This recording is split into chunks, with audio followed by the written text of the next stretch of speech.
No drop frames. But just because it works today doesn't mean it will tomorrow for me. I hate it. I hate it. Yeah.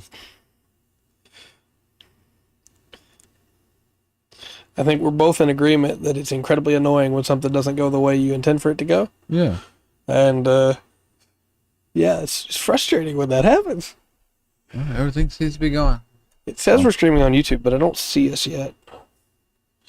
But I'm sending out the notifications just in case.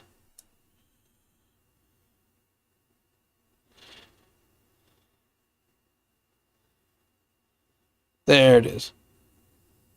You got it? And how do we sound?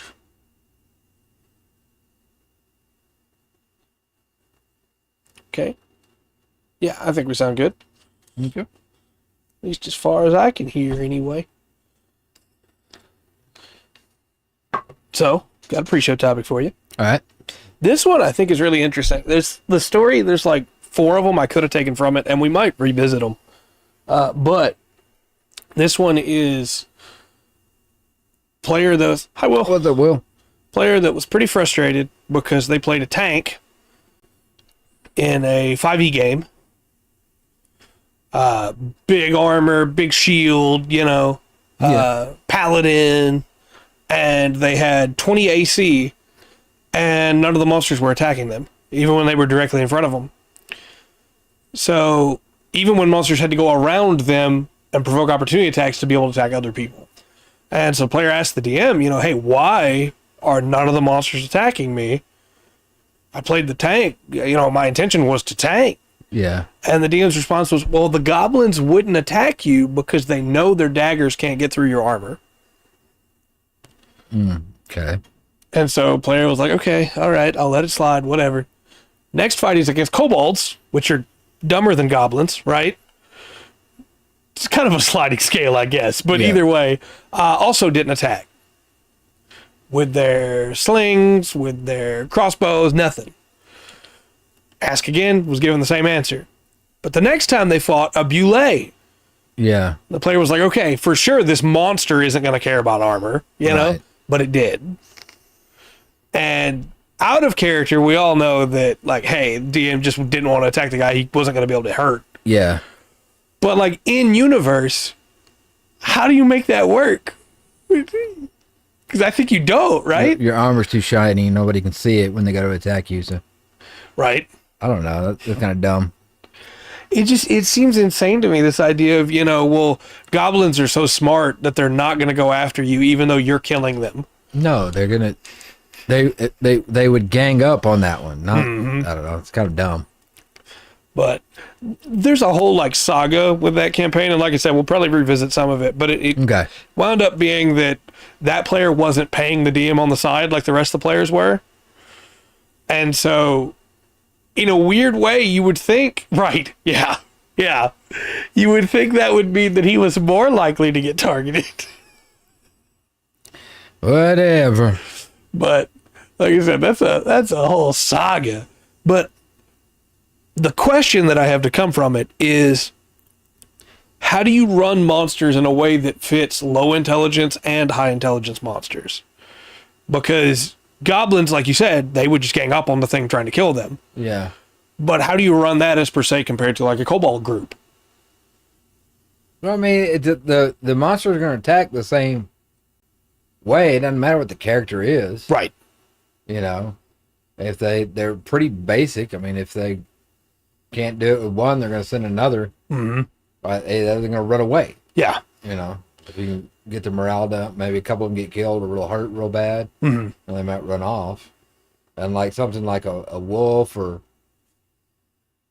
something like that, that's going to gnaw on your armor if you're the closest one to it. I think often people think that running monster aggro, as it were, is really difficult, when in reality it's just, hey, did it hit it? Yeah. Is it close to it? Yeah. That's probably what it's attacking then. Yeah. Most monsters aren't going to go out of their way to go around something to hit something else. Well, no. Like, if you think about it, just like a snapping turtle. Mm-hmm. if you got big heavy armor on, you get your arm too close to its beak, it's gonna snap at you, and might actually put some dents in the armor. Yeah. If you're a druid and you lean in too close and put your arm too close, it's gonna snap it in half. Mm-hmm. You know, it's not gonna be picky about what it's attacking. Now, that's kind of dumb. Yeah. It's like overthinking it. The goblins recognize the strength of your armor. They recognize it's made out of copper mixed with iron. Right. Like, no, they're not doing that. They're goblins. Now, if you're fighting something that's really smart, like a human, that goes, hey, that guy's trying to stop me because that guy in the back is trying to hurt me. He just fireballed my friends. Yeah. You know, maybe I'm going to try and disengage from fighting this guy to get to the wizard. Yeah. But animals and monsters, no. No. I don't know, man. This just seems kind of silly. Mm-hmm. What about dragons? How do you do aggro with dragons? Because they're very smart, but also kind of dumb. I don't think so. I mean, with the dragon, you know, I would say, yeah, he did all his damage towards the cleric, and you know, did everything he could to stop the tank. You know, so he can concentrate on the other stuff. Yeah, but that's a little bit different. They're highly intelligent, you know. But sometimes they make really bad calls because they get mad. And I think that's what I love so much about dragons. When you see dragons in like Dritz Do'Urden's novels, where they fight a dragon, and the dragon is constantly snapping back between them because they're all doing different things. It's like, yeah, if the dragon had focused down any one of them, probably would not have won that fight. I don't know. You have to leave early tonight? I'm sorry, Will. Yeah, me too. Hopefully everything's okay. If I can go to work or something. All right. Well, we're 7 minutes after the hour. You ready to kick this thing off? Sure. So, we should do the intro first. How many times have we been doing this? Oh, wow. It says 121 on there. Hello and welcome to another exciting episode of the Full Spectrum TTRPG podcast. My name is Trey. Yeah, I'm hungry. Yeah, we got some stuff to talk about tonight. Not really any news. There hasn't been too much crazy stuff going on there. The Pathfinder 2 ebooks are about to come out, but that's all we really got news-wise so far. Dark did not send me a link to any Kickstarters that have Ghibli art styles, so I don't have to talk about them. Okay, right now. That was the rule. That was the deal. That was it, yeah. So instead, we're giving Rundgren a break tonight, and we're talking SCP. Oh, movie night with the family. Nice. Okay.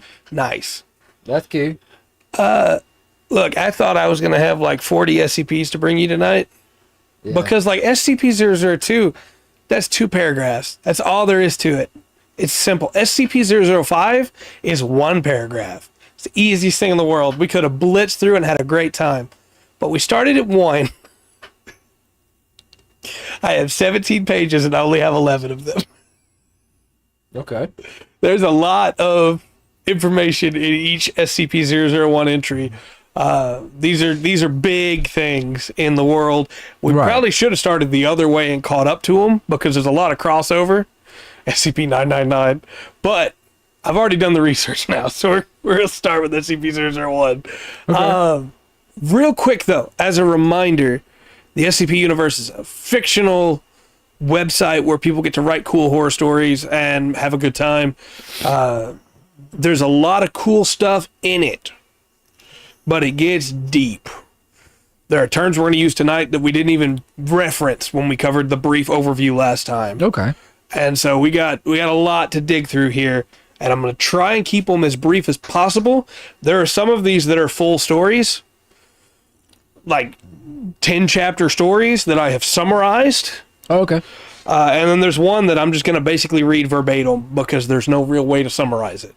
So we will kick it off here with what an SCP-001 proposal is, which is, and I'll read verbatim here from the website for you.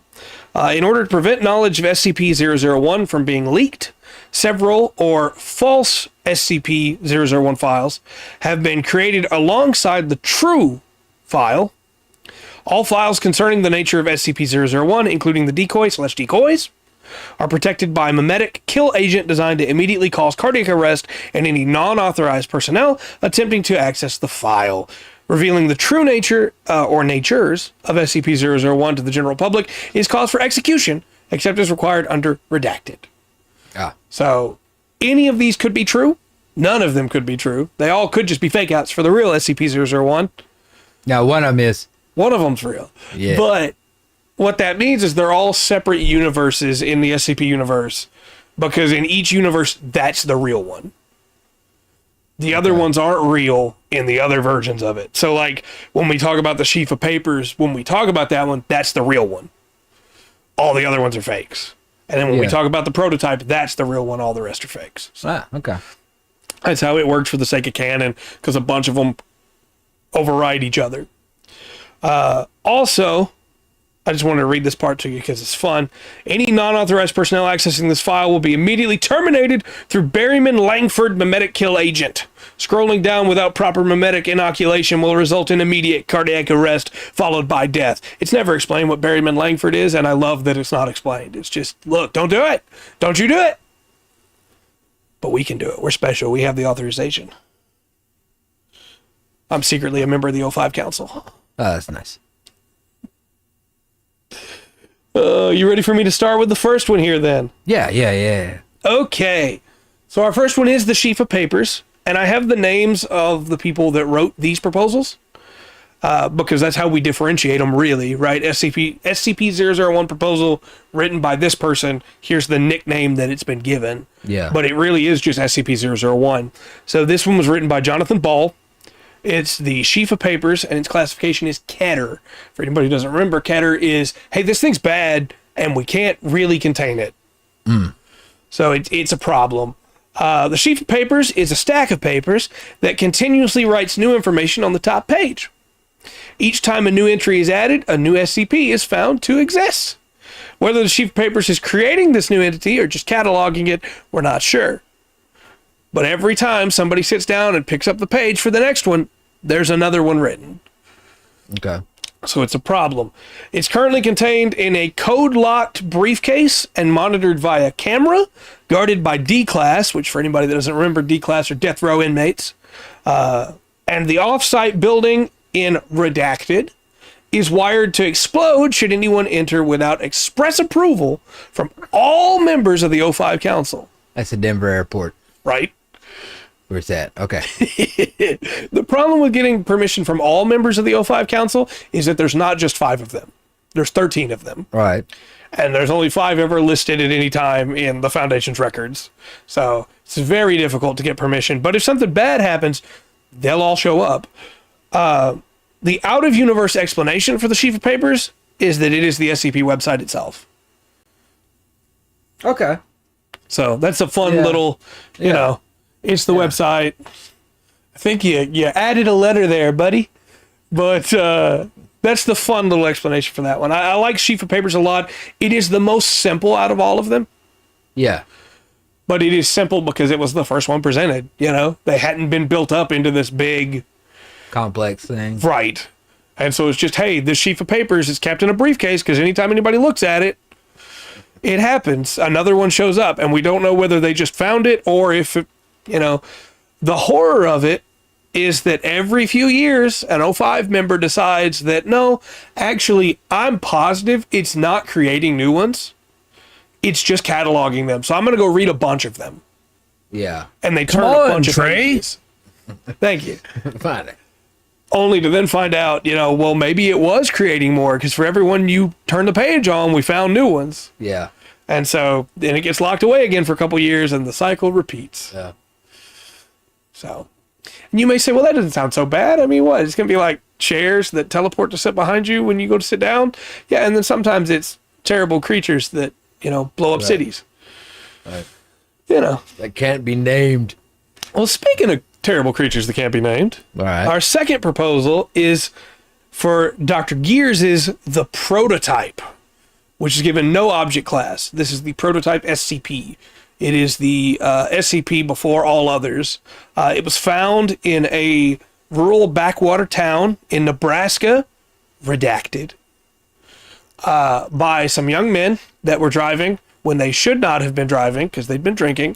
Okay. And when they saw it, they immediately turned tail and told local government, who, when they tried to find it, it was not there. Bunch of stuff went down, but I'll describe it for you. All right. Prototype is a 6'5" tall creature with long, spindly, clawed limbs and gray-brown skin. The prototype has a single eye which rolls into its mouth whenever it's opened. And the prototype can teleport short distances via micro-singularities. Okay. And emits immense radiation when doing so. Yeah. Most of its kills have been on accident. So it teleports with tiny black holes. Mm-hmm. Okay. It does feed on humans, Okay. but it also feeds on everything else. Oh, yes. Yeah. Equal opportunity. That's good. Yeah. It has accidentally murdered many towns in trying to escape the Foundation. Because as it teleports away, it creates black holes behind it. Yeah. Which is a problem. Yeah. After they figured out what it could do, Dr. Herman Ketter found a way to contain it, which is by sealing it in a room lined with lead, Okay. because it can't teleport through lead. Prototype, yeah, kind of, right? Unfortunately, figuring this out cost him his life. And so all Ketter class are named after Dr. Herman Ketter, Yeah. who died stopping the first of the ones that they found, right? Yeah. So that's the prototype. Specifically, the only reason that it can be contained, even then, because although it can't teleport when in a lead-lined room, it can still claw its way out, and its claws are super strong. Okay. It gets weak when under bright lights, which is why the young men that found it weren't killed. Because they were in their car Right, with the headlights on, right? with the headlights on. Yeah, okay. And so it gets weak under bright lights and under high humidity. And when it's weak, it Oh, can't we're safe. attack. Right, we're fine. It can't attack when it's weak. And so the room is constantly filled with floodlights and is kept at 100% humidity. All of the people that work, all the staff that work there, all the D-class that work there are equipped with flashbangs Yeah. and equipped with welder's hoods, Yeah. welder goggles, to be able to work around there without having to worry about it. Okay. So it's pretty much handled as well as it could be, but if you attempt to enter or interact with the prototype in any way, you get shot. Because the Foundation is not risking anything Right. with that guy. Fair enough. He killed one of their best doctors. Yeah. There's some versions of the story where Dr. Herman Ketter is one of the original O5 members, because there were 13 of them to begin with. And so every time one dies, they replace them, Okay. But there's some that believe that he was one of the original O5, and that's why they're so serious about locking this down. Because, honestly, stuff breaks containment all the time. Yeah. But- they're hard to keep up with. Yeah, but if And it kills an catalog and O5 member, it's like, all right, well, No. don't let that thing out.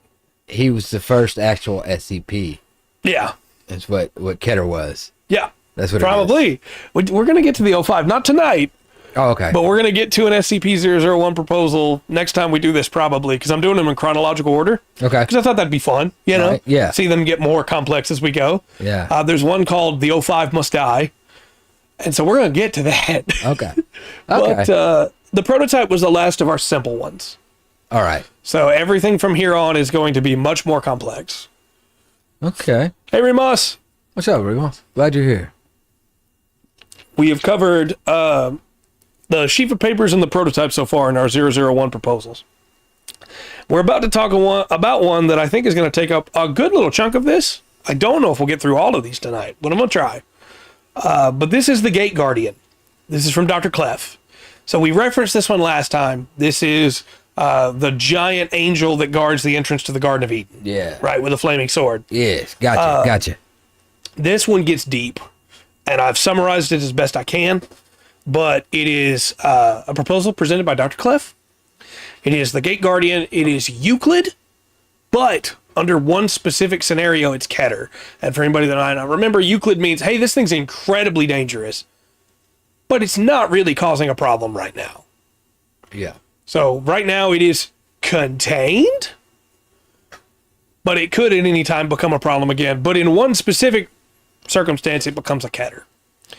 The Gate Guardian is a 700 cubit tall angelic creature with anywhere from 2 to 108 wings at any given time, and a flaming sword designated SCP-001-2. You might remember from last time when we talked about SCP, any additions that are included in it, any other things in the scenario, get the same number but a different designation. Right. I think it might be symbiotic to the... Right. Okay. It's tied in somehow. SCP-001-2, the sword, burns hotter than our sun. Okay. Yet causes no damage to the surrounding area. The Gate Guardian stands in a pose of supplication before a gate. He's got his sword presented, and he seems to be praying, right? Yeah. He stands before a gate. Behind that gate, and you can see it within the radius of as far as the Gate Guardian will let you get to. You just can't get any closer. You can see a full grove with lots of trees and other angelic beings behind the Gate Guardian that look just like the Gate Guardian, but smaller. And then 2 massive trees in the center of the grove. Okay. Foundation, of course, believes this to be the Garden of Eden. Yeah. Believes one of the trees to be the tree of the knowledge of good and evil, and the other to be the tree of life. Yeah. You know. Some versions of the story have the tree that's believed to be the tree of the knowledge of good and evil has apples on it. We talked about, when we talked about the Garden of Eden, that it's probably not correct. Yeah. But the other tree, the tree of life, has an unidentifiable fruit on there. It can't be described. Okay. Ambrosia. Right. Behind, with all that going on, the Foundation obviously has tried to get in there a few times. The Gate Guardian is not hostile as long as he's left alone. If you get within 1 kilometer of the Gate Guardian, you will hear a voice within your head that tells you to either leave or forget. If you get given the leave command, you can't fight against it. You have to leave. Okay. You cannot say no. Anybody that tries to stop you, you will only be able to tell them you have to leave. D-Class have been shot because they would not stop trying to leave. Huh. If you're told forget, you forget why you were ever there. Doesn't matter what rank you had in the Foundation, you completely forget why you were there. However, drugs have been used to be able to make it where people can't think straight, so the command doesn't work, and they've tried to move past the 1 kilometer line and have been instantly atomized. Okay. Slow motion footage reveals, even at the slowest that we could slow it, the Foundation could slow it. It reveals a flicker of movement from the sword, and that's it. The Gate Guardian is moving impossibly fast. Gotcha. And just hitting them so hard and so fast that they cease to exist. Their atoms separate, you know? So, the Foundation, as they do, said, well, if that's not going to work, let's try missiles. And missiles from both air and sea were atomized as soon as they got within range. Yeah. Holy speed axe, for sure. Yeah. The Watch out, jet, bearded man! Right. The jet that fired the missiles was also atomized, even though it was not in the range. Right. The submarine that fires the missiles was also atomized, along with all the crew, because they attacked the Gate Guardian. Yeah. The Gate Guardian didn't move, as far as the eyes could see, right? Right. It stayed completely still. The Foundation then tried launching ICBMs at the Gate Guardian, Why not? because it was deemed that the Gate Guardian was such a threat, if it ever chose to leave the gate, that they had to try. No, they didn't. They wanted to. Yeah, we don't get to go to the gate. That's all there is to it. They wanted the fruit of the tree of life. Let's be honest. Yeah. The Gate Guardian atomized the ICBMs, which ballooned in the air and Okay. but were nuclear, you know. Yeah. Which caused the death of 35,000 civilians and a tsunami that almost revealed the Foundation's presence to the world. Oh. May not try that again. Yeah, following that, the Foundation said, you know what, we're gonna ease off a little bit. We're gonna slow it down. So instead, they tried to send SCPs at the Gate Guardian. They first tried to send SCP-076 Abel. We should have known better. Well, that's the thing. Abel, remember, in this universe, is a crazed killer. Yeah. He's furious. Cain is or Abel? Abel is. Okay. Because he's furious that he was killed by his brother. Okay. However, when Abel was sent to the Gate Guardian, and he broke free of his bindings of the rock that he's entombed in, that he breaks out, and they have to kill him. Yeah. And then he respawns basically inside the rock. He saw the Gate Guardian and said no, and went back inside his rock. Nice. So then they tried SCP-073, Kane, Okay. who, remember, in this universe is cursed by God, which, I mean, he was in ours too. But either way, cursed by God, he feels all the pain that is done to him, and all he wants is to die. And so whenever somebody tries to cut his head off, their head gets cut off instead, and he feels the pain as if his head got cut off. He sees the Gate Guardian, and he tries to approach it. That is a lot of damage. He tries to approach it. However, the mark of Cain on his forehead begins to glow, and Cain begins to cry on the ground. Yeah. Okay. So then they said, well, let's pull out the big guns. And they sent SCP-682, the hard-to-destroy reptile, to try and fight it, which they did. They fought for one round, one bout. The hard-to-destroy reptile got within range in the back of the truck that they shipped him there to. The Angel destroyed the truck. The hard-to-kill reptile tried to get closer. The Angel hit him. The hard-to-kill reptile left. He hates everything. Yeah. He only lives to kill. Yeah. Not that. He left. Not that. Not dealing with it. When he left and they had to then hunt him down and catch him again to put him in containment, they asked him about it because he can talk. And his response was, that Gate Guardian is, and I quote, not Uriel, but a pretender. That's like the scariest thing you said to me so far. Yep. This is a fake Garden of Eden. Yeah. Yeah. Which in some ways, why would there be a fake one to keep the Foundation occupied? Well, I don't know. Anyway, the last thing I have on the Gate Guardian here, I knew this one would take us a little while because it's super cool. The last thing that I have on the Gate Guardian here is a Patmos Omega XK class scenario.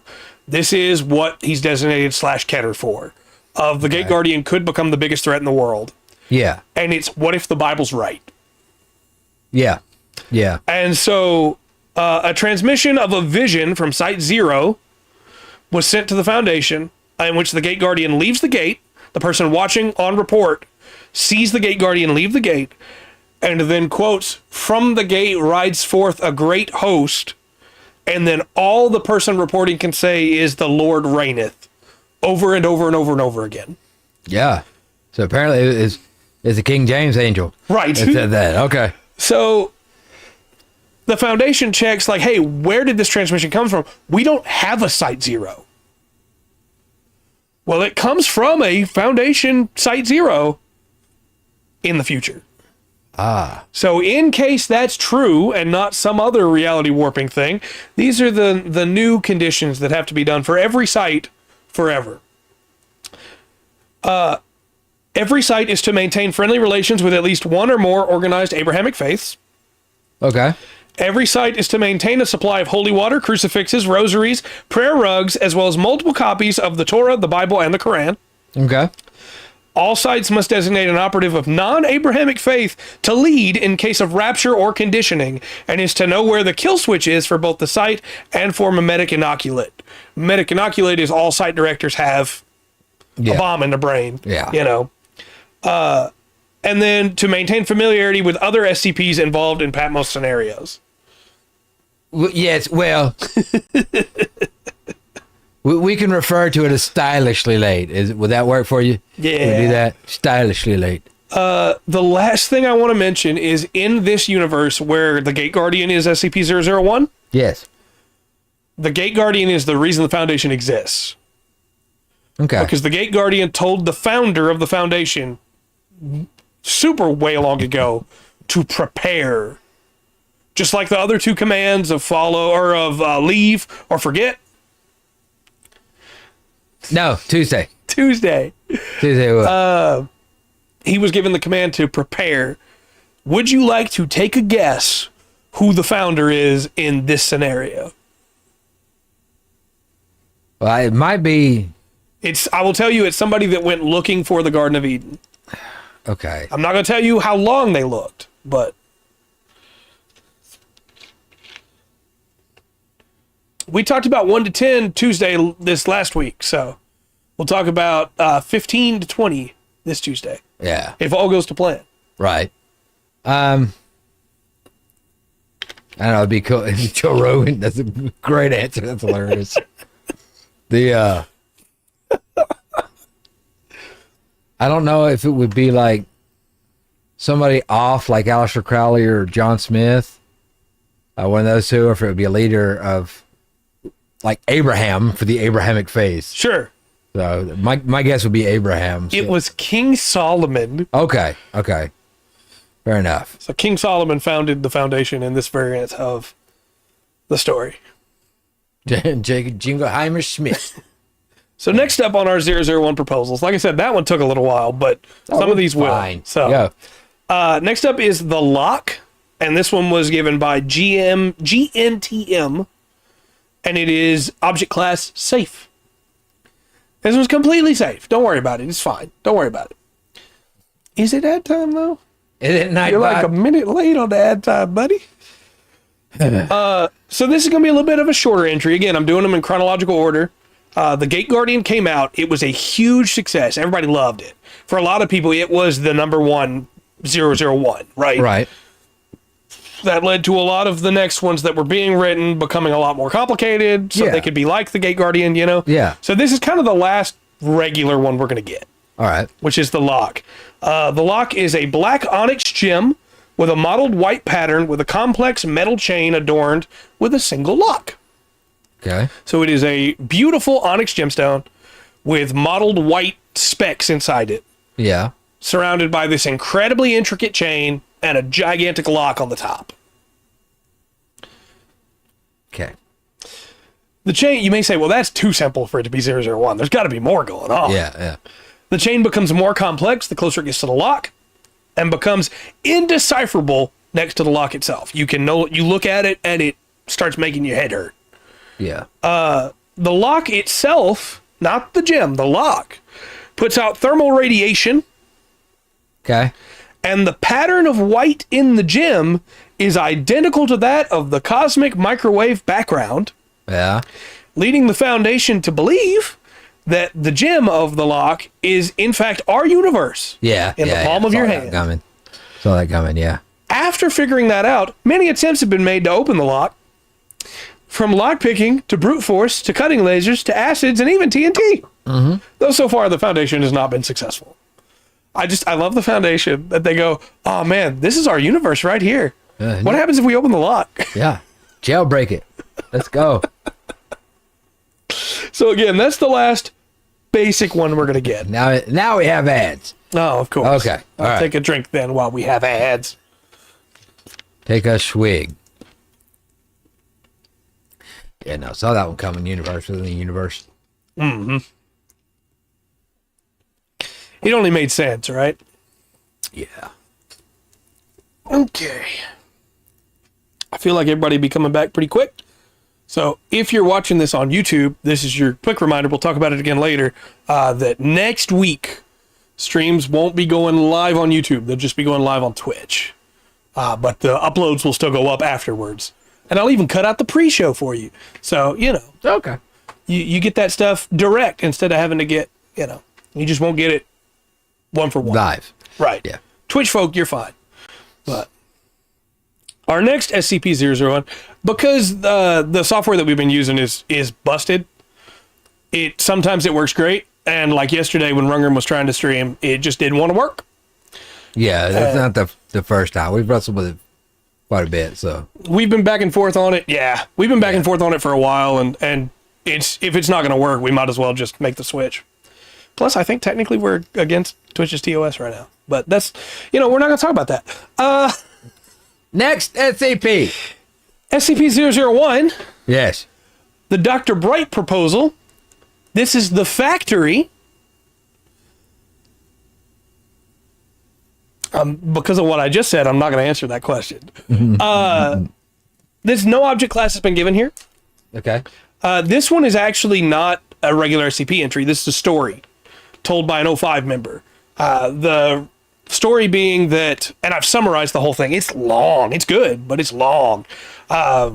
The story being that you are a doctor or a researcher for the SCP Foundation.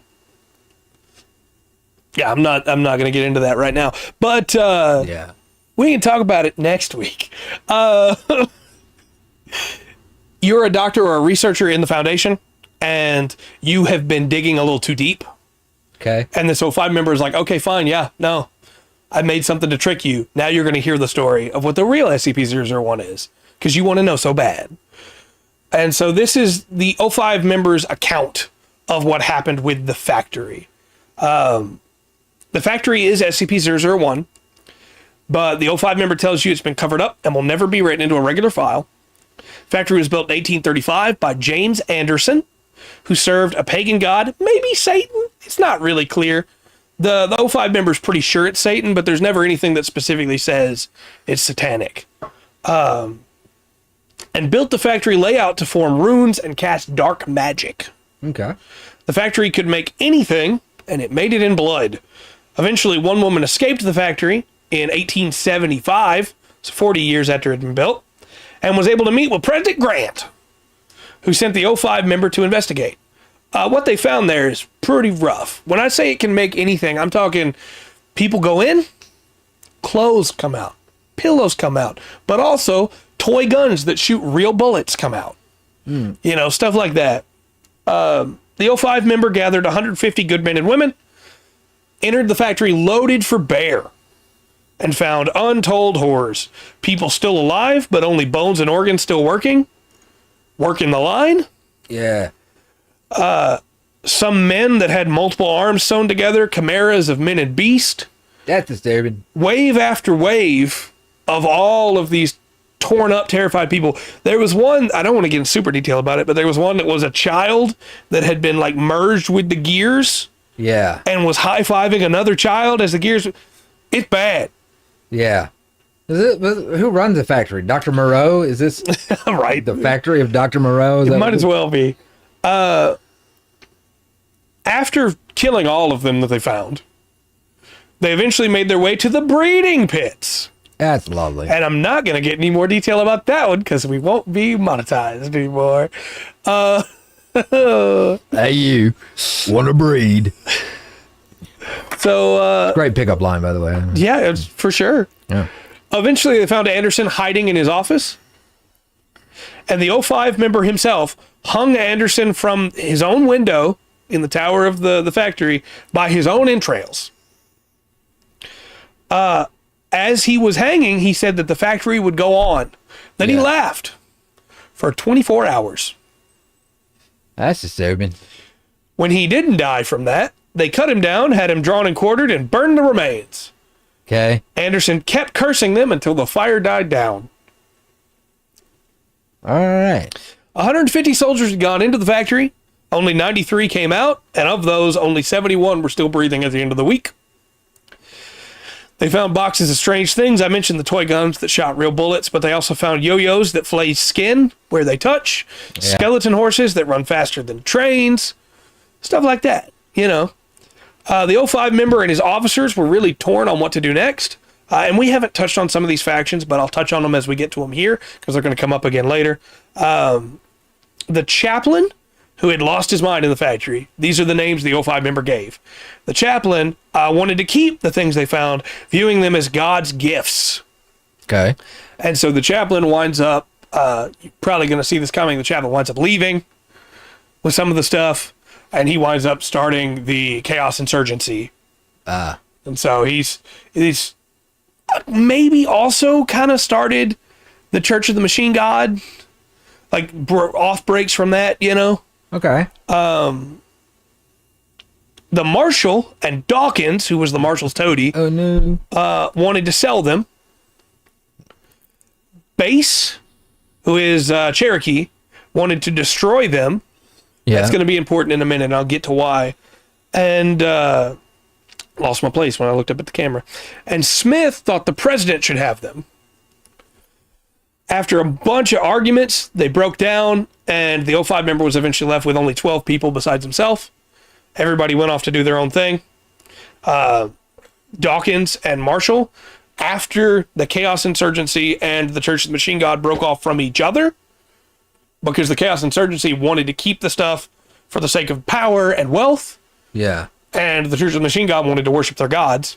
Yeah. Dawkins and the Marshal, took over what was left of them to make the Chaos Insurgency what it is today. Smith went on to form the UIU, which is the CIA equivalent of the Foundation. Okay. And Base tried to burn the factory down. When he didn't succeed, him and a bunch of people from his tribe went on to become one of the groups that is constantly trying to burn down all SCPs they find. Okay. They were deeply affected by what they saw. It angered them. That's not what the spirits were meant to be used for. Right. They turned to fire. Yeah. To try and cleanse it all. Purge it with fire. Pretty much. So that's in this universe where this is SCP-001. That's how all the other factions started. Okay. Okay. However, left with just his 13, including himself, they decided to use the factory and built it up to be Site Alpha. Okay. They, made the Foundation and started making all kinds of cool stuff to help people with. Just as when blood is used, terrible things can be made. When hard work and toil is used, and also some blood because it's the Foundation, cool stuff can be made. Yeah, okay. But in 1911, the fairies came from deep inside the factory. Oh. They don't look like fairies the way you'd think of them. They call them fairies because they're deeply allergic to iron. Okay. But the fairies overwhelmed them in a single day, riding in on creatures the O5 member can't bring himself to describe. And they kill basically everybody. The O5 member is running for his life and finds a door with Arabic script on the top. He opens it. And when inside, he finds the beating heart of the factory, as well as what's left of Anderson. Because of course he wasn't dead. Yeah. Anderson basically tells him, hey, you can't kill the fairies. You're going to lose. Your people are all dead. And I don't want them here. You're at least using the factory. And every time that something made in the factory is used, it gives the factory more energy. It gives it more life. You'll use the factory and use the stuff made in the factory, but the fairies won't. So we'll give you the power to kill them. The factory and I will give you the power. We'll even reset the day. We'll spend all that power to reset the day so all your people are alive again. Yeah. All it's going to cost you is you. We want all of you. Oh. And the O5 member, having lost all of his friends, in a bad spot, says, okay.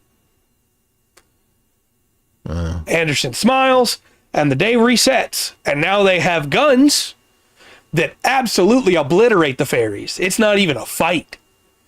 The O5 member says, all right, we're going to go hunt all of them down everywhere in the world and kill them all. Yeah. The rest of the O5 is like, that seems a little extreme. Our job's to secure, contain, protect, you know? And so he's adamant about it, and they say, okay, well, if you're that serious, we'll do it. So they rooted him out because it was the only thing the factory was afraid of. Okay. And now the O5 member says, it really doesn't cost us much. Bodies. We produce a lot of bodies here at the Foundation. We boarded up the factory and buried it, but even then, if I put the bodies in one specific place, the factory always takes them. Sometimes, if I don't give it enough, it takes a researcher or a doctor, but, you know. Okay. What does that really hurt? Protect. And then go, right. They don't say what. Yeah. The O5 member then goes on to say, I'm old and I'm tired. And maybe you're reading this because you're going to be the next O5. Hopefully you are. And hopefully you have the strength to stand up against the factory. I doubt it. Okay. And so that's that 001 proposal, the factory. The Foundation is actually built on this SCP of itself. Right. You know, I really like that one. That was pretty cool, yeah. Gotta dig on that one. Our next one is going to seem really tame compared to that, but it's not. It's really cool. And that is SCP-001. Yeah. Yeah. The proposal by Dr. Mann, which is the Spiral Path. And this one has a very special classification. It's Imbla, which might sound familiar to you because that's the Norse name for Eve. Yeah. There's going to be a reason for that. We'll get there. Okay. The spiral path is a gravel trail in the woods in Redacted. And this time it's not redacted because it's cooler having a redacted in there. It's because it moves. There's no point in putting a location because it can move. One version of the story, it's in Wisconsin later on. The start of this story, it's in the Alps. It moves. If walked in one direction, you will always walk uphill without gaining any altitude. And if walked in the other direction, you will always walk downhill despite not losing any altitude. The spiral path was discovered by Aaron Siegel while hiking. And again, you may say, well, this doesn't seem like that big of a thing. It's pretty mundane. Aaron Siegel was a very special man. He studied the path after noticing that he wasn't any lower than he should be and began to study it mathematically. Mm-hmm. The fact that it was non-Euclidean and the geometry didn't make sense. Right. He found a sense in the non-Euclideanism and created a brand new set of math. Okay. A brand new set of geometry.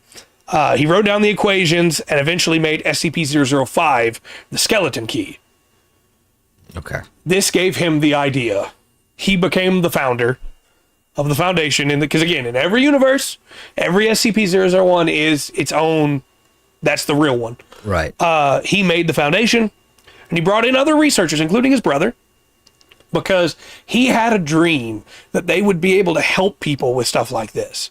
They had found a code that cracks reality. They would really be able to save people's lives here, make a difference in the world. They didn't even need CERN. Right. Don't even need CERN. That's a good call out.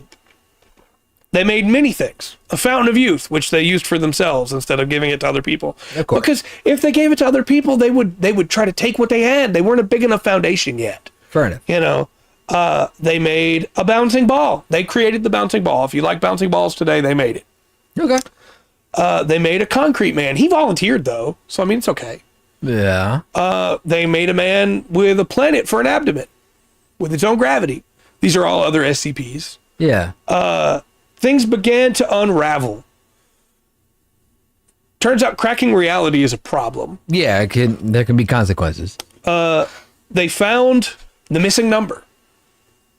They made the undead plague on accident. Okay. Because they found out the cure for death, basically. Right. Then they made the pipe nightmare, which is another SCP we'll get into at some point, and the stairwell that we talked about last time. Okay. Some of the researchers broke off, making the Chaos Insurgency, and some made the Church of the Machine God. Again, in this universe, that's how those things came to be.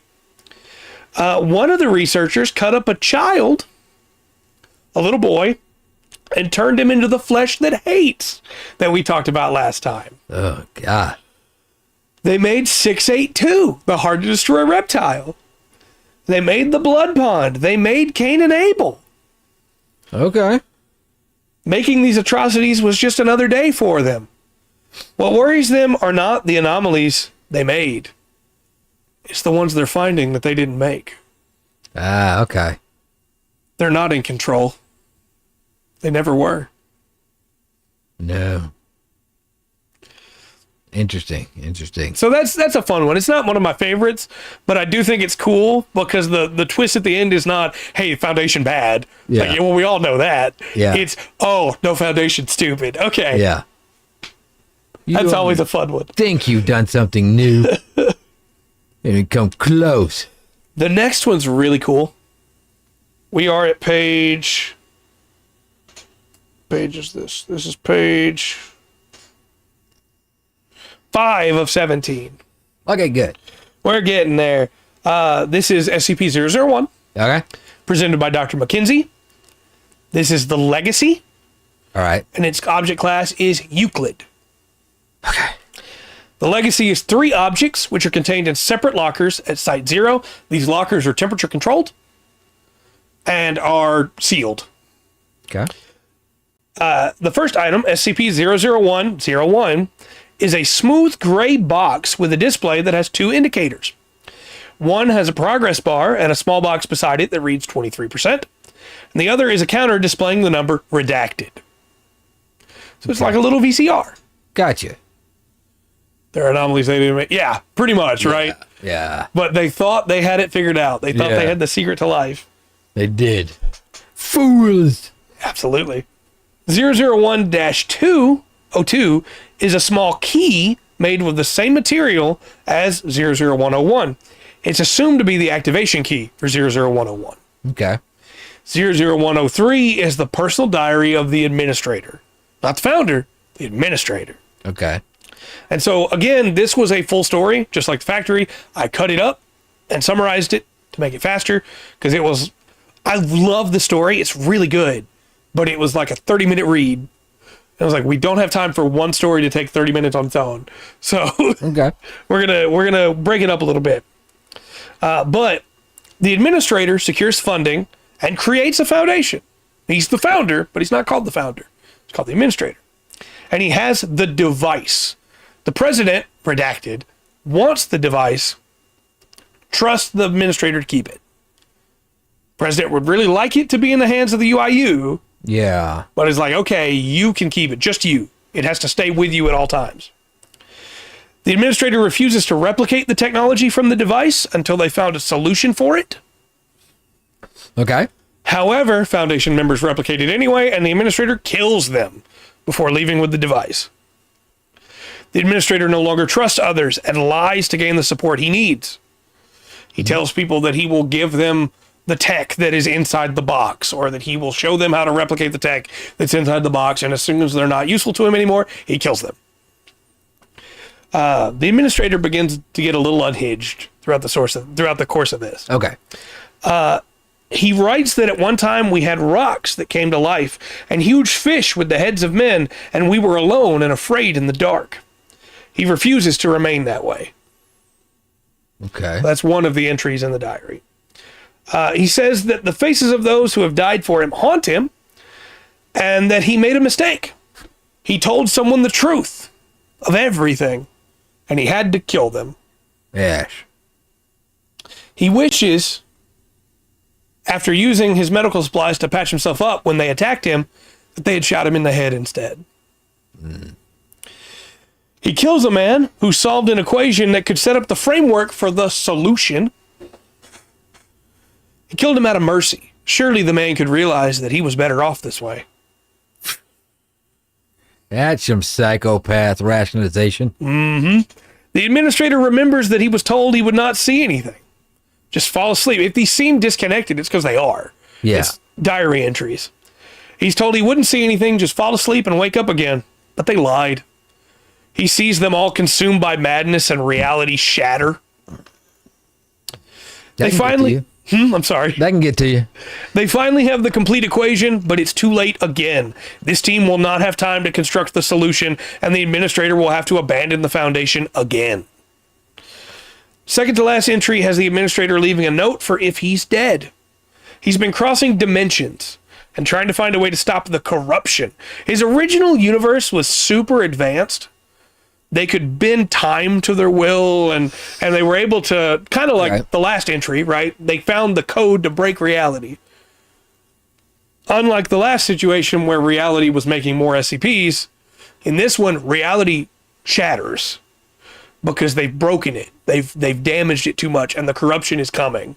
And so the administrator has been jumping from dimension to dimension to dimension, from reality to reality, trying to solve the problem and stop the corruption. Right. But it's starting to get to him. Yeah. And he's breaking mentally. And so after all these jumps, which we assume now that it's 23%, he was roughly like 20 jumps, right? He leaves a note for if he's dead. And if you're reading this, that means he's died. He says that they figured it out, and all of the information is in the data pad. That's all you should have to have. He goes on to say, I'm trying to find my place again. I summarized a bunch of stuff I wrote here so it would sound more natural instead of just me reading stuff. But they had hoped that with each universe they sent him to, that he would be able to warn them, he'd be able to work with them. But every universe he went to tried to steal the tech. Yeah. Instead of believing him and working with him, and so he wound up having to lie to everybody. He says that the box will keep track of how much corruption's leaking into local reality, And the counter will show how many times he's jumped. Remember, the counter was redacted. Yeah. So when I said earlier he's probably jumped at least 20 times, I'm assuming that's how many times, because the corruptions, turns out, is following him. Yeah. So when he comes to your reality, he's trying to get your help, but he's also dooming your reality. Yeah. Yeah. The next entry is written in a different hand. So it's a different person. Yes. They say that they're sorry, and that by the time you're reading this, our reality won't exist anymore. I had to send you. You'll wake up and you won't even know that you were asleep. But I couldn't face it without you. I couldn't go.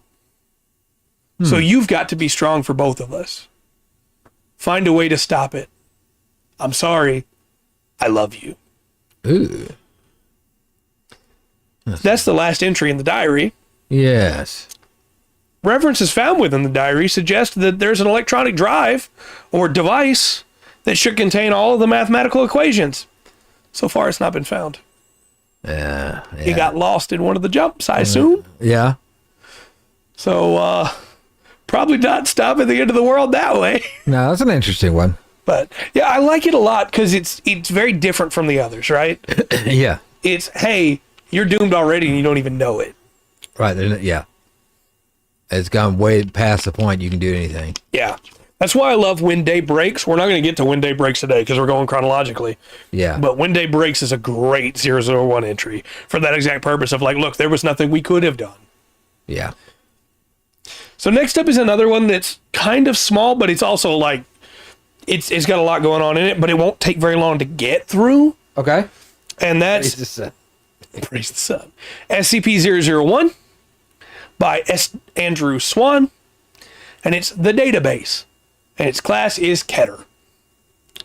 The database cannot be truly contained without possible ZK class reality failure. Yeah, that's when day breaks. Well, it's not only that. The Arabic name for this? You know what the Arabic name would be for this? Al Qaeda. Oh, of course, yeah. The database, yeah. Of course. Current procedures are limited to containing SCP-001. Knowledge of the database results in termination unless of high enough clearance, in which you instead get a Class A amnestic. Oh. The database is ever changing, but Site Alpha studied it and found the solution. Immediately after finding the solution, the O5 declared that Site Alpha is to be scrubbed. Everyone is to be delivered amnestics, and if they refuse, they're to be shot. And the O5 received an amnestic. Okay. So that they could forget about it. However, one researcher, savvy enough to avoid detection and broken enough from the revelation to write it down, revealed the truth. The database is the SCP website. So kind of like the sheaf of papers. Right. However, unlike the sheaf of papers, this is knowledge that they exist inside a fictional world. Okay. And so it broke the minds of those that found it out. And when things would change, at first it was just like, oh, okay, well, that's because we had it written wrong. It was a clerical error. Yeah. But as Site Alpha studied it more, they found that no, some changes were creating new SCPs, and old SCPs that they could remember because they were studying it weren't there anymore. And so... huge Mandela effect for the SCP here. Yes. Okay. The O5 Council hated knowing that knowledge, so they set up a plan for if it ever becomes a problem, and then amnesticized themselves. The plan is the ZK class reality failure, which is if it ever becomes known to the public, or if, because obviously that would cause chaos on a credible scale. Yeah. Or if people from outside ever attempt to, which they don't recognize them as people, but if beings from outside our world ever attempted to cause great harm to the world, through the use of the database, 3 sets of amnestics would be supplied. The first is made to calm you, so you don't realize what's happening. Okay. The second is made to put you to sleep. And the third is made to cause your brain Minecraft itself. Okay. This scenario would only be used as a last resort. The Foundation's unsure how killing the database would affect them. I'm sure, yes. But if it ever got to that point, they're willing and more than able in their world to kill all of us if they have to. Yeah.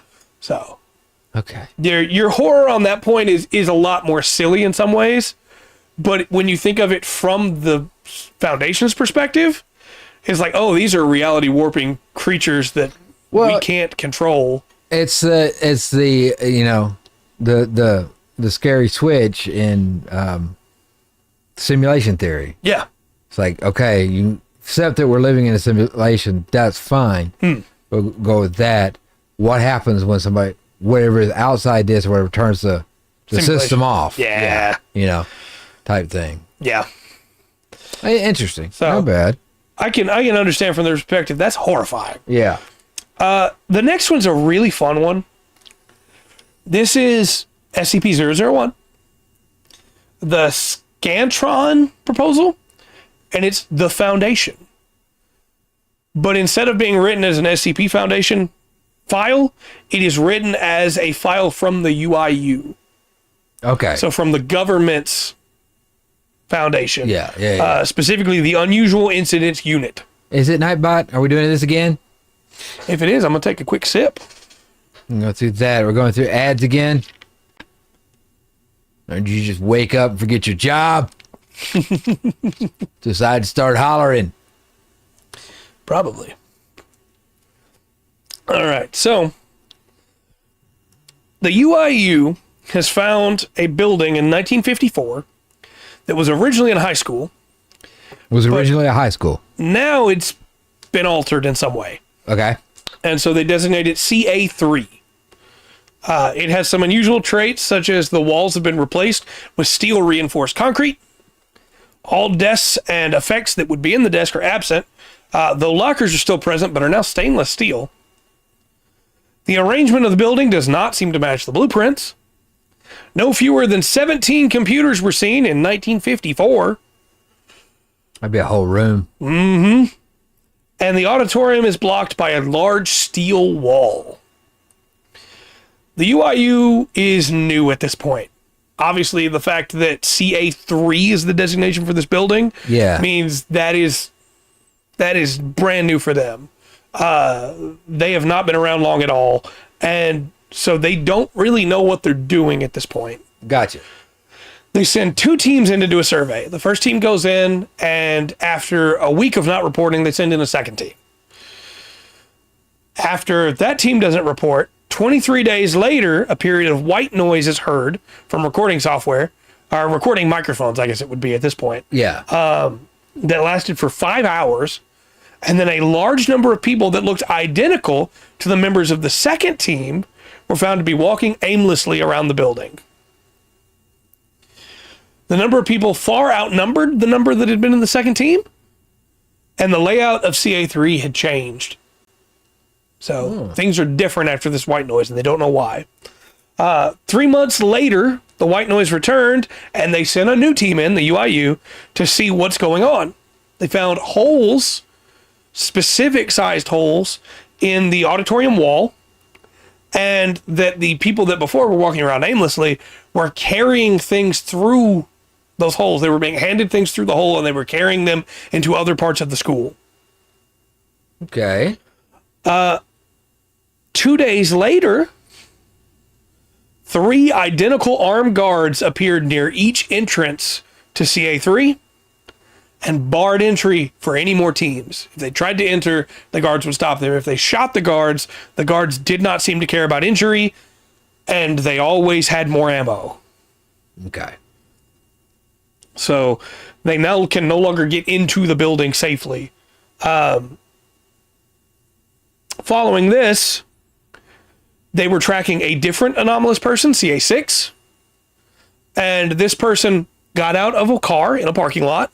Immediately after they got out of the car, 2 identical men that looked just like one of the agents from the second team got out of a different vehicle, grabbed CA6, kidnapped him, and drove him back to CA3. A message following that was transmitted from CA3 on UIU comm channels, reading, and I'm going to read this verbatim because it's weird. Okay. Hello, we are the O5 Council, and we secure, contain, protect. We have been shown to do, and it would be nice to be friends. It is nice to have been part of your excellent, but it is best this, with superior resources given the greatness, we will control containment. Our sincerest apologies regarding guards and detainment. Workers and secrets kept needed. The time and waits, we apologize. The radio blocked by 1 SCP or 2. Expect an expansion soon, for we spaces for although away from auditorium, okay, but unwant. 8 hours later, a second message was sent, which reads, expanded now, see the redacted federal building. It is now a functional need doctors, guards, D-men, recruiting. Anomalies found and further possibly intentional. Researching, of course possible. International, maybe days, weeks to do. Further, we O5 are aware, sorry to O6, missed, that legible barely, but go between auditorium not redacted. Goodbye and luck with your troubles. Okay. So in that universe, the SCP Foundation is 001. Yeah. It came from somewhere else, clearly. Another dimension of this. Yeah. And copied the people in that one. Mm-hmm. And that's who's working there now. And at first, their transmissions were a little squirrely. Yeah. But later on, their transmissions would be a lot more normal sounding. So what really is the Foundation? Who's working there? You know, that's the question that asks. I don't know. So I thought that was just a fun little one there. The next one is a really long one, and I think it's probably going to take up most of the rest of the show because it references multiple other SCPs, and it's one of the coolest ones that's ever been made, in my opinion. Okay. I think you're going to love it. All right. Chad, I hope you love it. So next up is SCP-001. This is a proposal from Dejoric and Dematix. They both work together to write it. It's 36, and its class is Euclid. It's very dangerous, but right now, it's not doing anything. The 36, I'm sorry, losing my voice already. Not good. Got a 4-hour stream tomorrow. The 36 are 36 humans that have the anomalous ability to anchor reality around them. They are not allowed to be in contact with each other and must be contained separately, though they are vaguely aware of each other through a connection the Foundation cannot quite understand. Okay. Each one of them has great information on 3 of them. And that's it. They are almost sensate, right? Yeah. Almost. Not quite that strong. They can't talk to each other, but they can sense each other. Any anomalous item or entity that's around one of the 36 will warp back or try to warp back to being normal and will be as consistent as possible with other things of whatever it is. So if you had the anomalous chair that teleports behind you when you go to sit down, if one of the 36 was around it, it would try to be a regular chair again. Okay. And sometimes that results in these things becoming much weaker or becoming not anomalous at all. They become inert and just regular items again. Yeah. So the 36 are very strong, right? Right. The Foundation originally tried to use them to nullify a lot of other SCPs. However, after the death of SCP-001-05, they stopped doing that. They tried to contain them as much as possible. Because when 05 died, not the 05 Council, I know that's confusing. Right. When 001-05 died, in the short time after his death, other anomalies popped up like crazy, and we'll get to that in a little bit. And one of the other members of the 36 said that the deceased member's absence was letting things through. No. So they claim that another one will be born to take their place for any of them that die, Yeah. but the Foundation has not yet found any of them. Okay. So as of right now, they are considered very important VIPs. The The VIPs. right. Foundation needs to get looking. Yeah, they got to keep looking. Only 14 of them have been found so far. 2 of which have died. Okay. So they only have 12 in the Foundation. There's 24 more out there somewhere, theoretically. Yeah. If they're right about them being reborn. SCP-001-01 through 05 were found in the care of 3 individuals designated person of interest 1458, 1459, and 1460. These are all believed to not only be members of the Global Occult Initiative, which we haven't got into yet, Yeah. but believed to be founders of the Global Occult Initiative. So the Global Occult Initiative is when the SCP Foundation found SCP-343, God, Yeah. the Global Occult Initiative lost their minds. Because they were like, well, this means God is real. Yeah. If God is real, for sure, because they have spies, all the different groups have spies in the Foundation. If he's real, they're all real. Right. And so all the cults from around the world that worshipped all the different ancient Sumerian gods and all, they all came together to form the Global Occult Initiative. Okay. And then they went, hey, Hermeticists, hey, witches, hey, warlocks, you're doing the occult too, come on. Right. And so it's an incredibly powerful group of mages, basically. Okay. And they found 3 of these. It's believed that in this version of the universe, that's why they started. Not because they found God, but because they found these 3 and knew we're going to see these have a big connection to God. Yeah. So that they went, well, if they're real, he's real. We'll start the Global Occult Initiative. Well, the fact that a third of them are in custody or so, so to speak, is kind of telling on that and harping on the number 3 quite a bit. Yep. All right. So I want to list off to you the ones they have and what states they're in right now. And then we'll get into the addendums. Because that's where the story really gets cool. Like, it's already nifty. Yeah, but, yeah. So SCP-00101 is a Jewish-German man, age 94. He is currently in induced stasis to prevent death. Numerical identification code tattooed on left forearm because he was in the camps. SCP-00102, Tamil, is a woman of age 88. She was pregnant at the time of containment, but the child was born without incident and is currently under Foundation care. Okay. Probably not where you want your child. No. 03 is a British woman, 91 years old. She was a British Army nurse, recorded as dead in 1943 by the Foundation so they could take her away. 04 is a Han Chinese man, age 97. He was the first subject to disclose information regarding other subjects to the Foundation. He was originally a Taoist priest of the Quanzhen school. Quanzhen, sorry. Okay. 05 is Pashtun. This is the one that is deceased. He was 101 years old when he died. George Burns. He died in containment, and we'll get to his instant report as to how he died in a minute. 06 was an Italian woman, age 39, she's still alive. Originally recovered from a hostel in Budapest. Subject escaped containment 8 days later during breach at Site 90. Current whereabouts unknown. Okay. So she got away. Well, you can't send an SCP after him. Nope. Sure can't. You got to send a mobile task force and hope they don't kill him. Yeah.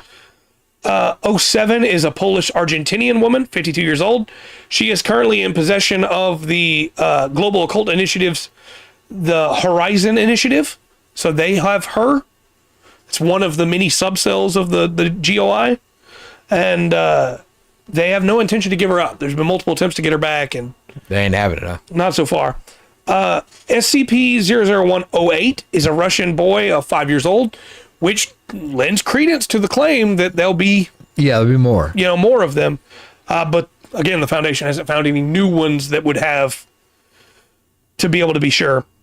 He is in possession of unknown individual or group, and no family members have been located. There's a side story that says that he got kidnapped as a boy, and probably by one of the many organizations, right? But nobody knows for sure. Okay. 09 is an Aboriginal Australian woman of 31 years of age. She is also in the possession of the Horizon Initiative.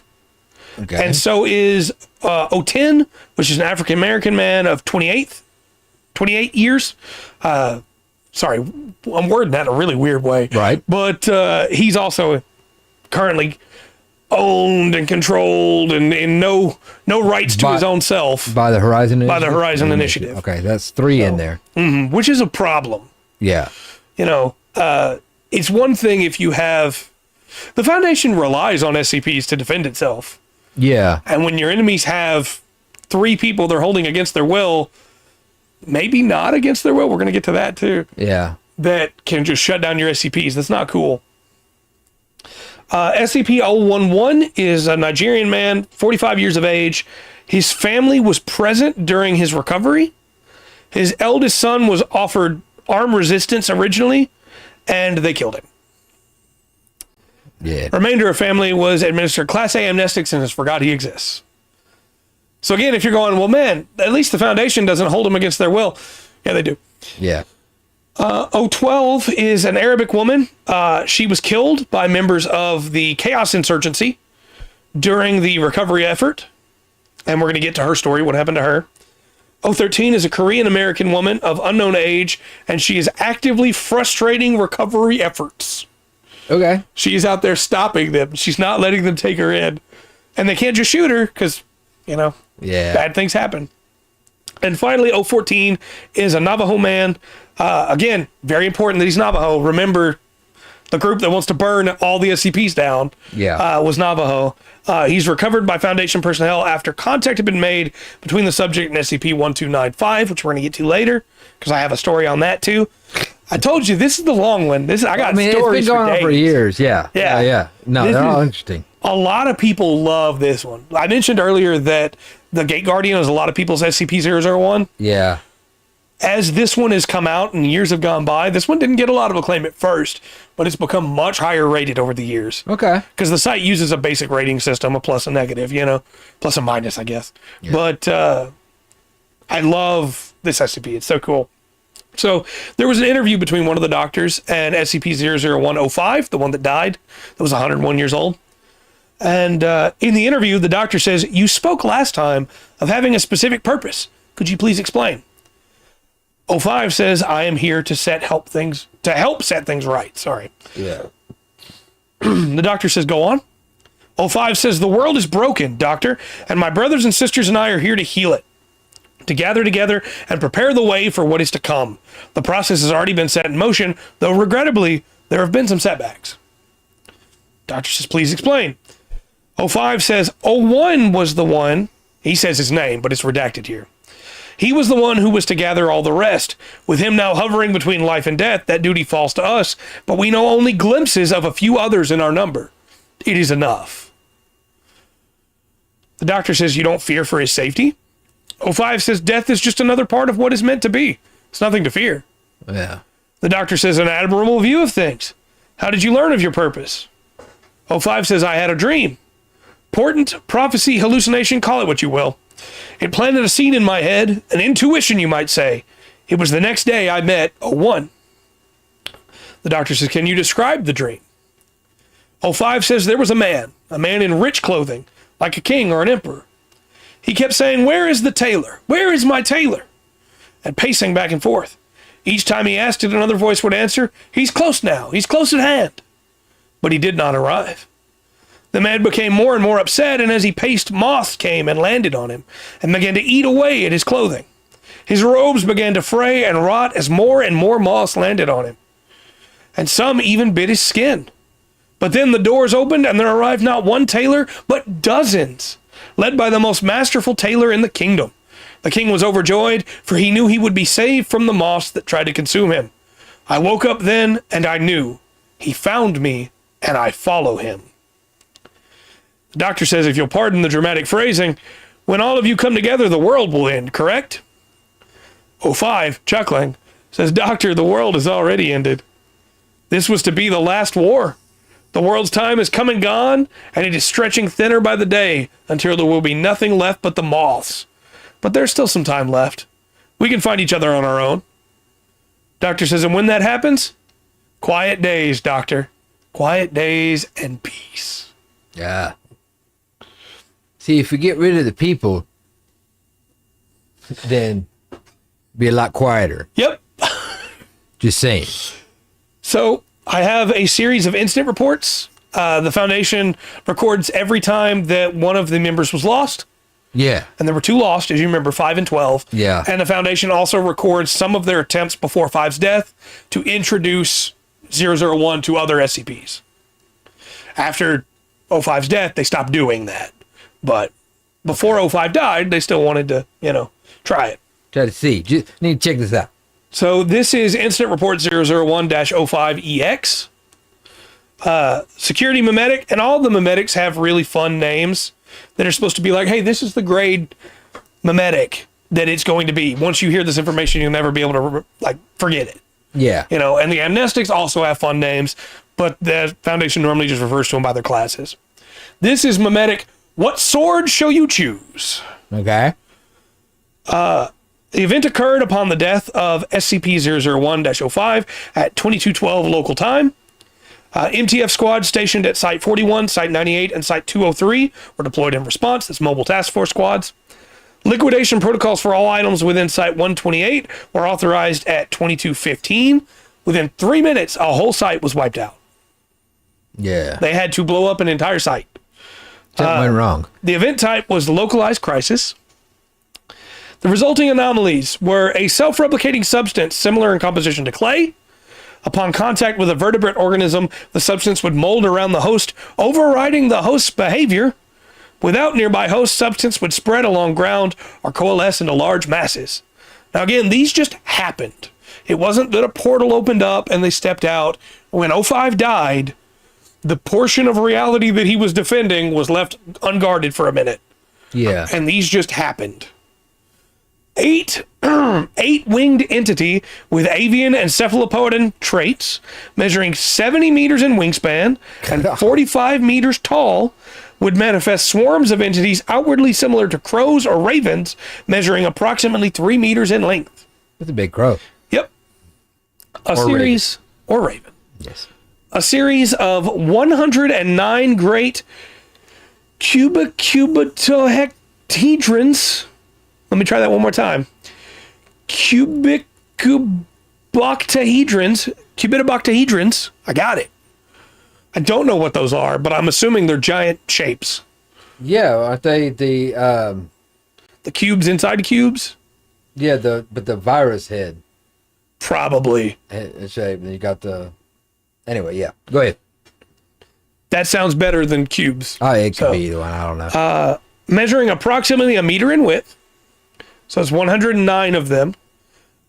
Air temperature in a radius of 20 meters of the object would rise to over 250 Celsius. Affected areas would immediately cool after exiting the area of effect. Objects were capable of flight at approximately 25 kilometers an hour. Okay. There were also 9 reported Class 3 biological revival scenarios. 9 people got back up from the dead. Widespread civilian reports of spontaneous ritualistic cannibalism. Okay. Anomalous weather patterns extending approximately 110 kilometers out from the initial event site. Rainfall contained high amounts of fatal pathogens, including 3 different viruses that I think if we say the names of, we're going to get demonetized. Okay. But one of them starts with an E and ends with Ola. Yeah. One of them starts with an E and ends with an Oli. And one of them starts with a V and ends with a major. So. Okay. And then finally, disappearance of SCP-1348. Just disappeared? Yep, just disappeared. Ouroboros Protocol initiated, which, again, we're not going to cover Ouroboros tonight. Cover that another time. That's the Ouroboros Protocol. I started writing that out, and I was at like 20 pages just on it. Oh, okay. So we're not going to cover that one tonight, but it was initiated at 2223, completing at 2100 hours the next day. Protocol was carried out at 97% efficiency. Foundation casualties 1,350. Items lost 27. Estimated civilian casualties 10,000. Oh. And that was with the Foundation acting immediately. Yeah. The next incident, which was when O12 died. Yeah. O12 was engaged by members of the Chaos Insurgency at 0731 local time. Subject was reluctantly cooperative. He did not want to help either side. Operatives from the Chaos Insurgency attacked the recovery team that was trying to recover him. He was severely injured during the event, along with agents blank and redacted. Yeah. That's a very important person that's not agent or anything. Yeah. We're not going to talk about him tonight, but he's his own SCP. We'll talk about him another night. He's really cool. O12 was greatly incoherent from this point, displaying signs of glossolalia. The extent of the subject's coherent statements were recorded as follows. They're hungry, you see. Gnaws and bites and claws and crunch, crunch, crunch. Old food is better than no food, see? They're very hungry and keep getting hungrier. The recovery team was attacked a second time at 8:15, resulting in the death of SCP-001-02, 012. Right. The anomalies that followed were a semi-amorphous tetrapedal entity measuring approximately 50 meters in height and 200 meters in length. Entity was resistant to conventional weaponry. Yeah. Data expunged for the other one. Spontaneous consumption of individuals by large masses of maggots. Okay. Data expunged. Data expunged. They're so bad the O5 Council can't let you know about those.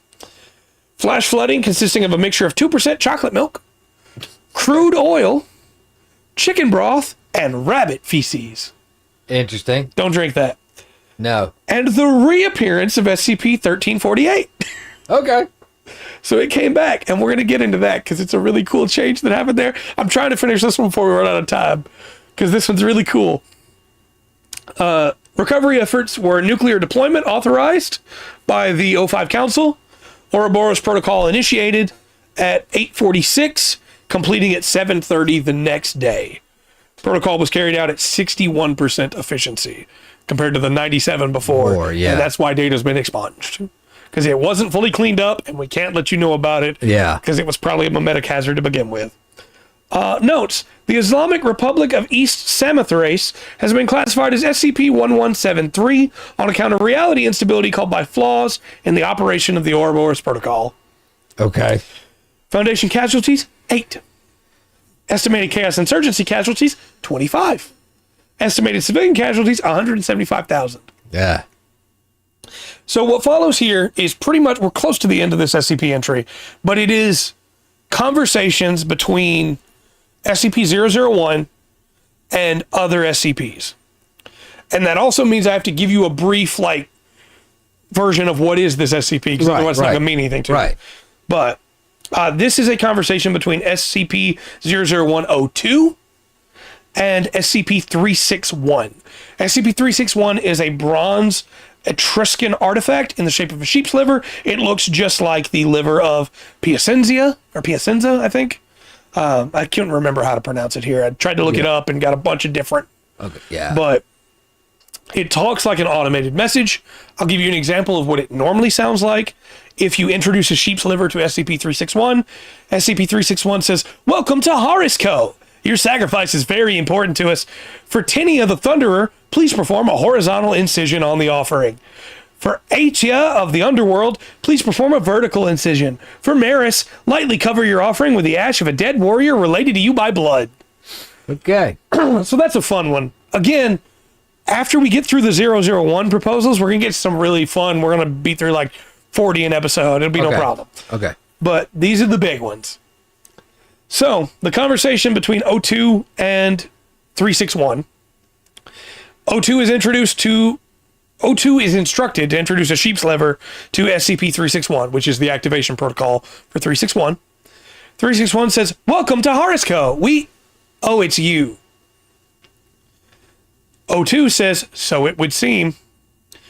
361 says, "Well, if you're calling, that means, oh hell, it's time already." O2 says, "Yes." 361 says, "Well, we suppose we should have seen it coming. Traffic's been getting very thin lately. Guess it's time to go." O2 says, "You'll be there with us when everything's in order again." 361 says, "Assuming you'll be able to do it. Well, kid, we guess this is goodbye. We know we and your boss didn't always see eye to eye, but we had a good run. Overall, it's been fun." O2 says, "You'll be there, I promise." 361 says, "And we don't doubt for a second that you believe that. See you on the other side, kid. Or not." O2 says, I can't remember the last time anybody called me kid. Remember, she's a 91-year-old woman. Yeah. So that was the conversation with 361. Afterwards, 361 became inert and would no longer respond to any prompting. Okay. So again, remember what I mentioned earlier, each 001 is its own universe. In any other version, 361 is still active. Okay. In this one, it's not. Next up is a conversation with 00103, with SCP-738. 738 is the Devil's Deal. It's a desk and some chairs. You sit down behind one chair, the desk is to your side, and when you sit down in one chair, the devil sits in the other and makes you a deal you can't refuse. If you try to refuse it, he just keeps presenting you deals till you find one that you like. Yeah. And then he keeps his end of the bargain to the letter of the deal. Yeah. But he will enact upon you all the pain that you cause with the deal upon any others. So, Okay. when SCP-00103 sat in the chair, the other chair, theoretically, somebody was there. They can't see it on cameras or anything, but the chair will shift a little, Yeah. rock a little. Somebody sat down. We know it's the devil. 738 says, well, look who it is. How the hell have you been? What can I do for you? It's, of course. Yeah. That's, Yeah. 03 says, just a message delivery, Jack. Next time you head back, tell everyone to get ready. Contract's winding down. 738 says, are you kidding me? You're not pulling some kind of trick? He says, not at all. So really time for the scrap, huh? It's been long enough. You know what? For you, no charge. It's on me this time. Right out of the kindness of my shriveled black heart. Right on. 03 says, well, maybe not so black. 738 laughs and slaps the table and says, you're killing me here. See, that's why I like you. Always got a joke and a smile. Mm. Afterwards, of course, SCP-738 became inert, no longer active. Yeah. And despite how much 00103 was asked, could not explain why they called the devil Jack. That's funny. So, the next one is really cool. I like this one a lot. It's SCP-1295. Okay. So, SCP-00104, or 14, sorry, has a sit-down conversation with, or not a sit-down, I'm sorry, not a sit-down conversation. Meets them at the diner. That's going to be important for just a minute. SCP-1295 are 4 old men that come to this diner every day between 6 a.m. and 6 p.m.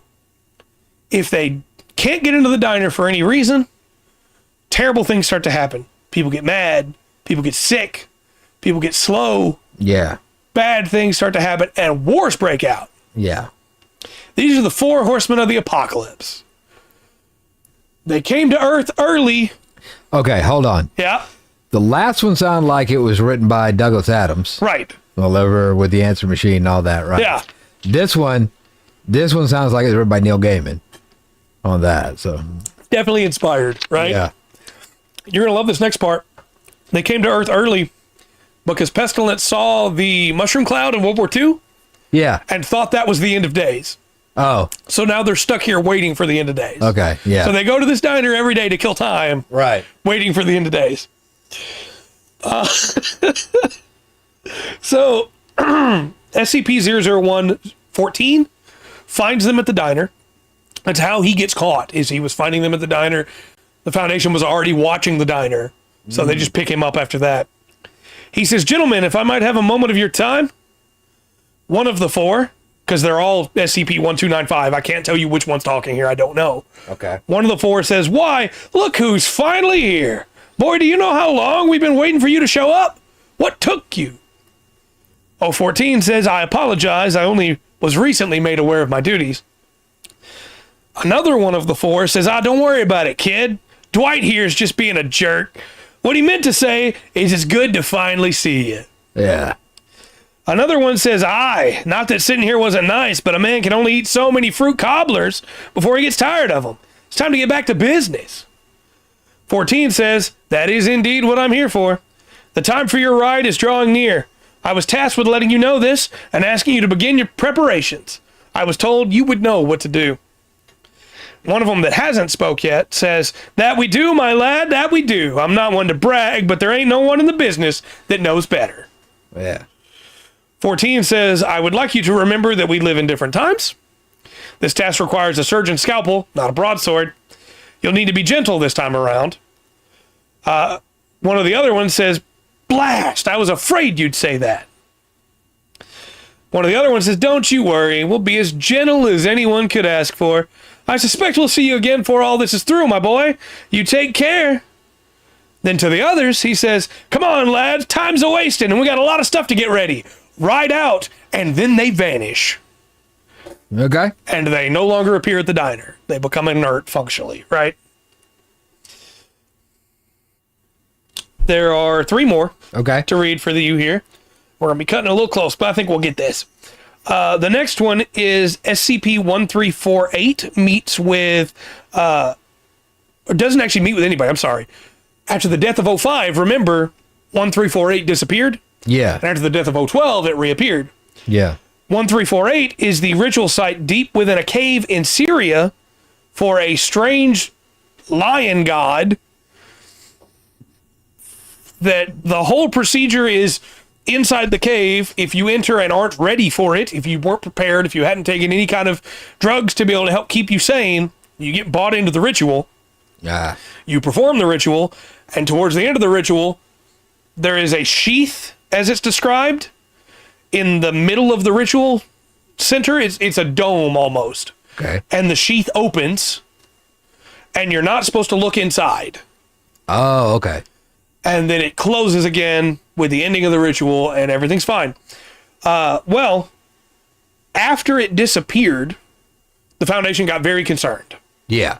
So when it came back, they started putting extra people on it.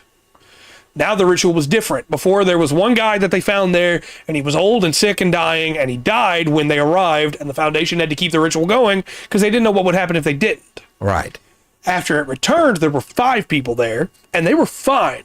So nobody was needed to join the ritual. Yeah. But the Foundation still sent people in to try and keep an eye on what was going on, you know. Well, at one point, they drug a guy heavily. He's probably going to die from all the drugs. They drug a D-class, right? Yeah. They send him in. He's in complete control of his faculties. They think, come time that the sheath opens, they have him instructed to turn around and look. He does. And then doctors have a conversation with him afterwards. His mind is falling apart. Yeah. And what he saw inside was both your uncle, maybe not your uncle, maybe your brother. No, it was your uncle. And a wounded lion that had been attacked by a bunch of other lions, but looked regal and proud. So, This is what happened in the full, breakdown of SCP-001-05's death. Yeah. It disappeared, came back after 012, right? The veil in the center that was before called a sheath, then was called a veil, is now permanently open and is empty. So after he saw it, it was gone the next time. Okay. New etchings have been put on the wall that says he had suffered enough, had carried the weight of the world upon his broken back for long enough, and now comes the end to his beauty and to the world. Whatever the end may be, know that he is free, finally slumbering in oblivion's embrace. His requiem will be sang until the unraveling. He deserves that much. Okay. So, this is my interpretation at this point, because it's not ever clarified.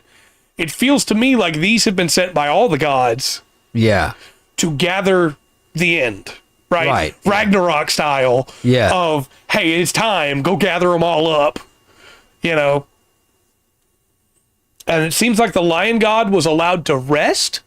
Yeah, it needed a break. Yeah. He went to oblivion and no longer has to hurt anymore from carrying the weight of the world. Which worries the Foundation deeply. I'm sure it does. That, hey, he was protecting us from something, and he's gone now. And the last 2 ones are really special. Because the last 2 interviews are with SCP-001-011 and SCP-073, which is Kane, and SCP-001-011 and SCP-076, which is Abel. Okay. So when SCP-001-011 went to meet with Kane, Kane says, hello, have we met before? 011 says, no, we haven't. Kane says, you don't look like a doctor. And 011 says, school teacher by trade, though that's neither here nor there. You've been released from your binding. Kane says, is that so? It's been a very long time. 11 says it has. Cain says, well then, easy way to test it, if you would. 11 nods, slaps him, makes contact, no counter reaction or anything. Cain says, so it is. Have you spoken to my brother yet? He says, no, not yet. And Cain says, when you see him, tell him I'm sorry. Ew. And then just sits back down in his cell, in his containment cell. He's no longer anomalous, not called for whatever's going on. He's not going to join in. Yeah. He's just freed from his torment. Yeah. Interesting. Okay. And then with Abel, 011 enters 076, Abel's containment chamber, with instructions to wait until Abel breaks free, as he does every day, as you'll remember. And they have to kill him every day. After 63 minutes, Abel emerges, and upon seeing 011, is overcome by a fit of hysterical laughter and crying for 30 minutes. After that 30 minutes, Abel says, has he forgiven me? Oh, okay. And 011 says, he has. Abel stops being violent, sits down on the ground. The Foundation relocates him to a new chamber, just in case, separates him from his stone, just in case. Yeah. But so far, he's been completely calm. Okay. And then there's one last little bit here, which is document 001-IC-34. Mimetic on basalt feet we stood. The following communique originated within leadership of the Global Occult Initiative's The Horizon Initiative. The message was found alongside item E-7455 during recovery of the three that they saved from, or the three they tried to save from the Horizon Initiative, that they got away with them. And this note says, how do you explain to someone that the world is dying and that only they may save it? We've often asked ourselves that question during the 60 or so years since that fateful day in Jerusalem, and entertained different notions on the most effective ways to do so. 50 years ago, we were Elijah, full of bluster and wrath, calling upon our less faithful brothers to rally to the 36's cause, using fear to further our goals. 30 years ago, we were Isaiah, seeking to strengthen our less courageous brothers, that with the conviction that our cause was just, speaking of the greatness of our task, using their newfound confidence to build an order on which our goals could stand. 10 years ago, we were Jeremiah, weeping at the doors of the world's great powers, pleading for them to listen, for now we understood that this task was beyond our power alone. And now we are Jonah, and are lost for words.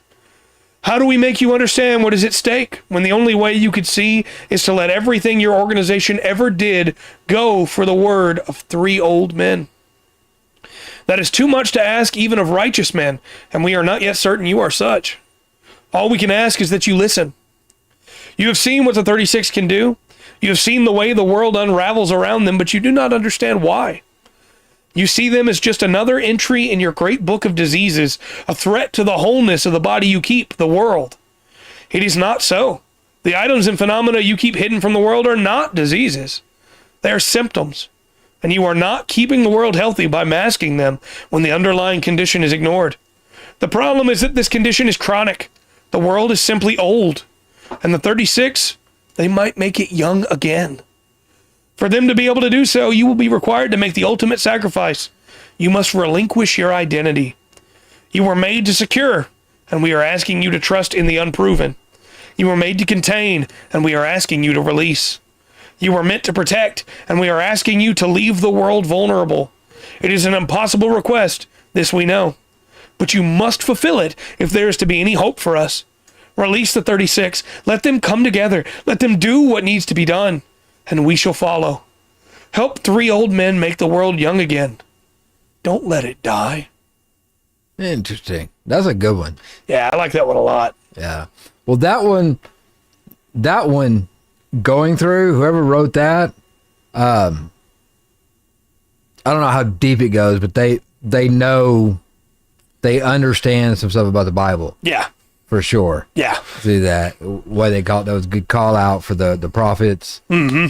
who they were and the way they set it up. That was an interesting one. I really like that one too, because if they're right, they can fix all the problems the World of the Foundation has.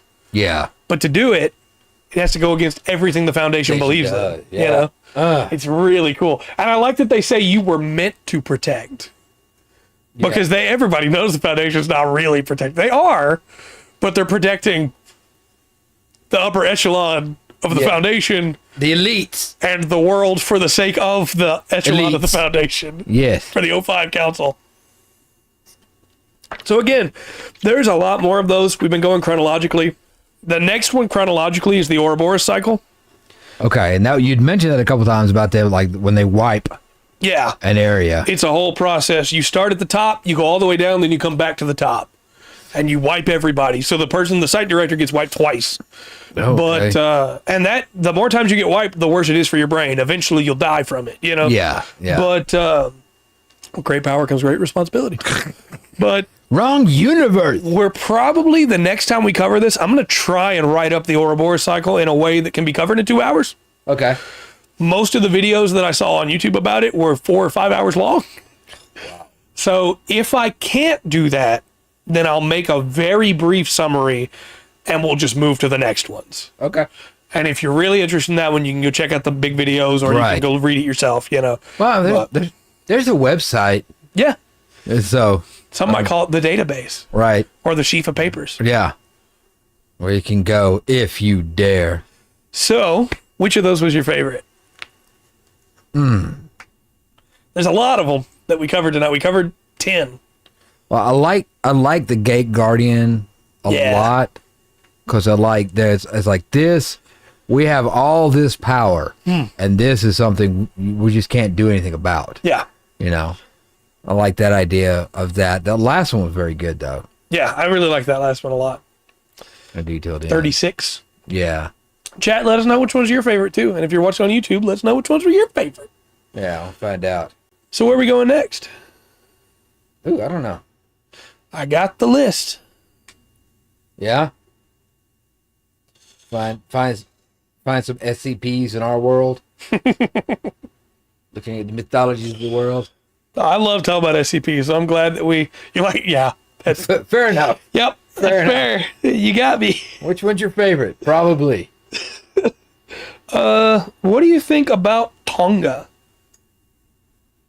Okay. Sounds good. I just picked one at random from the list. Yeah. That's the closest thing I got to throwing a dart at my phone, and I don't want to do that. Where is that? That's not Filipino, is it? I think it's, let me pull up to make sure. I don't want to look stupid. I look stupid already enough on every other. 7. In Oceania, yeah. It's in Oceania. So yeah, it is an island. Yeah, so I think that would probably be Polynesian Kingdom. Yeah. Do I need to give you another one in case that one is not anything fresh and new? Yeah. Okay. How about Chile? Okay, there's some cool stuff in Chile. That's a big, long country. Yeah. Yeah. I can do that. I know a few different ruins. They got a thing they do in Chile. There's a race. Yeah? Yeah, it's like, I don't remember what it's called. It's like 100-something miles. People compete on it. I also think there's a lost language in Chile. I think there's only like 2 people that speak it left. Maybe. Well, look, no offense to Tonga, but now you're talking about Chile and all the cool stuff there. I kind of want to know more about it. I know a little bit more about like Tonga. We could probably like talk about briefly as Polynesian, right? And I'm sure there's things that are Tonga, not Polynesian, I'm sure. right? Do that, but I know like Chile. I know some of the stuff, some of the things that just I have more references with that, I guess, right, than the Tonga. I mean, that sounds good to me. Okay, I'll dig into Chile. And don't forget, you can use any of the stuff we talked about from the SCP website in your TTRPG campaigns. Really fun stuff you could throw in there. Yeah. Any of the creatures that were mentioned for sure, but the hardest decision you have is which one you're going to pick for 001. Which universe are you going with? Yep.